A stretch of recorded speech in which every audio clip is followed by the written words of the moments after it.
अब जिनका पाचन तंत्र कमजोर है वो क्या करें? पाचन तंत्र के रोग हैं तो सर्वकल्प क्वाथ का पानी पिलाएं दिन भर। इसको कषाय चिकित्सा कहते हैं, इसको क्वाथ चिकित्सा कहते हैं, रस चिकित्सा कहते हैं इसको। यदि ताजा फ्रेश हर्ब्स का रस मिल जाए, जूस मिल जाए तो वो तो बेस्ट है। नहीं तो जैसे भूम्यावला, पुनर्नवा, मकोय, शोनाक, एलोवेरा, वेटाग्रास, किसी को फ्रेश मिल जाए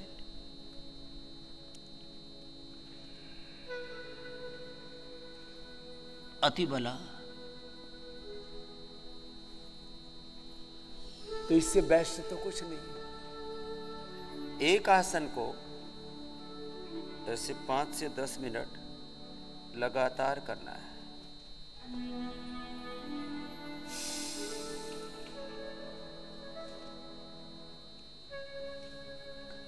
एक बार में पूरा ना हो पाए तो फिर 2-2 मिनट करके 5 बार में कर लेना। पहले ही दिन से पाचन तंत्र ठीक होगा। अब ये बड़ी बात है। दिन भर सर्वकल्प का क्वाथ का पानी पानी तो पीना ही आपको। लगभग 3 से 4 लीटर लिक्विड शरीर में जाना चाहिए।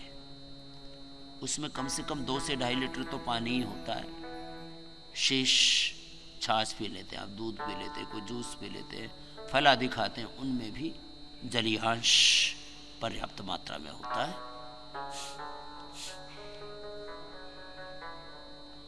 पानी तो पीना ही है, तो सर्वकल्प का पानी पीने।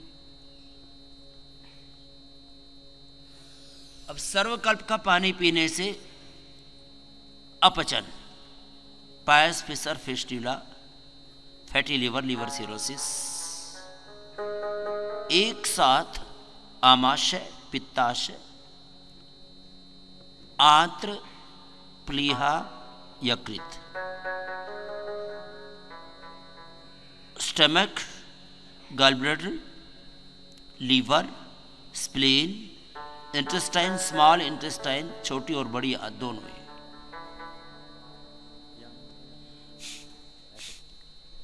सर्वकल्प मात्र से ठीक हो सकती है।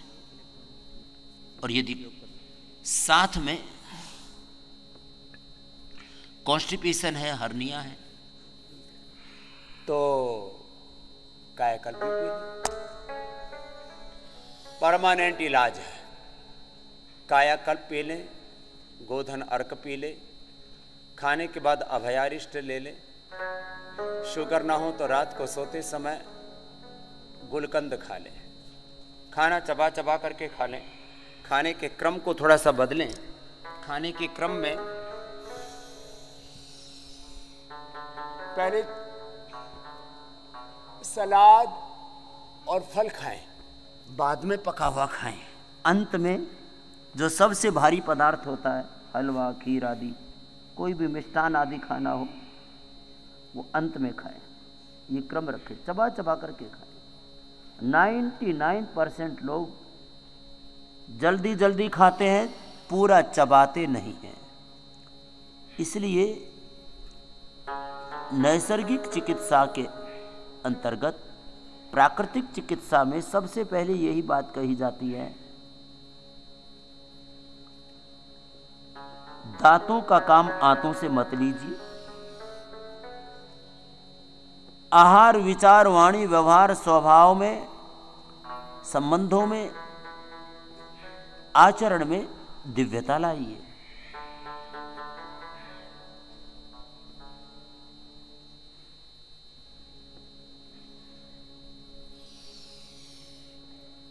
यदि आपका आहार ठीक नहीं होगा तो आपका आरोग्य अच्छा हो ही नहीं सकता।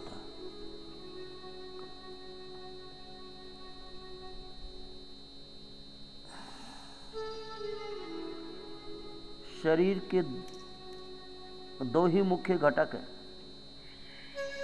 खान पान। क्या खाते पीते हैं?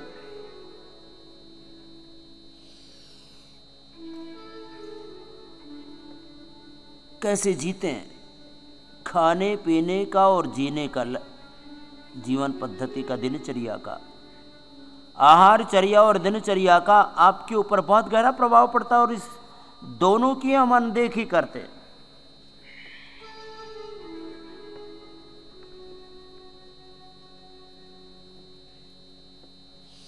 बॉडी में 70% लिक्विड है और 30% सॉलिड है। खान पान का, खाने पीने का आपके ऊपर सबसे ज्यादा असर पड़ता है। अब इसको यदि दूसरी तरह से कहा जाए तो खाने का असर पड़ेगा 30% आपके व्यक्तित्व पर और पीने का असर पड़ेगा आपके 70% व्यक्तित्व पर, क्योंकि वो उसी से बना है। इसलिए हम यहाँ जल चिकित्सा, मेडिकेटेड वाटर को बड़ा महत्व देते हैं। मैं कह रहा था 70% आपके ऊपर असर पड़ता पीने का। तो क्या पिए? उदर रोगी, सर्वकल्प, कायाकल्प और हर्निया हो गया है तो इसमें थोड़ा अनार, अमरूद, अतिबला, इनके पत्ते और डाल लें। एलोवेरा, सर्वकल्प, कायाकल्प, अनार, अमरूद के पत्ते, अतिबला के पत्ते, किसी को मिल जाए तो छोटी या बड़ी दूधी,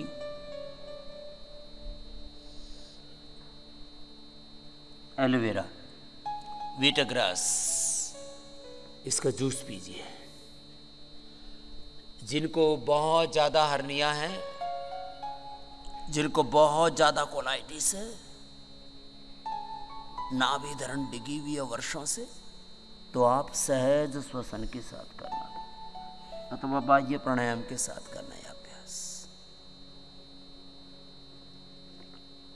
अब ये रस पिलाने से पाचन तंत्र के सब रोग दूर हो जाते हैं और ये रस सब खाली पेट पिलाए जाते हैं जिससे कि उनका ज़्यादा असर हो। भोजन के साथ मिलकर के फिर इस रस के ही पाचन होने में समय लग जाता है। औषधि को भी पचाना पड़े तो फिर वो डबल काम हो गया। इसलिए जो अत्यंत प्रभावशाली औषधियाँ, सौम्य औषधियाँ, रस रसायन भस्म हैं जो दी जाती है रत्ती भर मात्रा में, खाने में दे दिया तो खाने में ही रल मिल जाएगा, खाने में घुल जाएगा, फिर खाने से उसको डाइजेस्ट करो। पहले खाने को डाइजेस्ट करो, खाना ही डाइजेस्ट नहीं होता तो दवा कहाँ से डाइजेस्ट होगी, इसलिए खाली पेट दे देते हैं। खाने के बाद, अब खाली पेट लिवोग्रीट खाने के बाद लिवामृत, फिर जिनको जैसे रोग हैं, कोलाइटिस है तो कोलोग्रीट, चितगादिवटी, कुटज घनवटी, कुटजारिष्ट, पाचन तंत्र वीक है तो कुमारी आसव, पुनर्नवारिष्ट,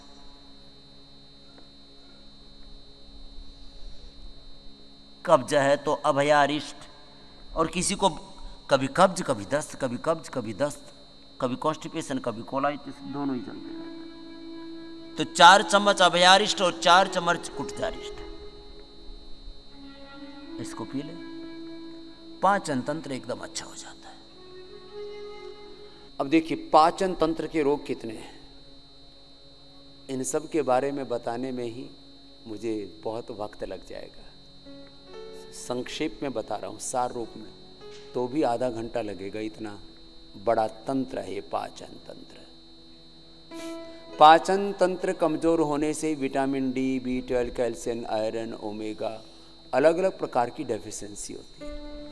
पाचन तंत्र कमजोर होने से ही मेटाबॉलिज्म कमजोर होता है और मेटाबॉलिज्म के कमजोर होने से ही मोटापा, डायबिटीज, बीपी, शुगर, थायराइड और तमाम तरह के स्किन प्रॉब्लम्स होते हैं।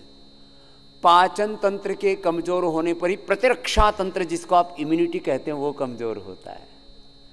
पाचन तंत्र के कमजोर होने से ही बच्चों की हाइट नहीं बढ़ पाती, उनकी फिजिकल ग्रोथ नहीं हो पाती है, उनकी मेंटल ग्रोथ नहीं हो पाती। अब बताइए, अब ये इतना बड़ा विषय है और दुर्भाग्य से एलोपैथी में पाचन तंत्र के लिए नाम मात्र भी कोई औषधि नहीं है।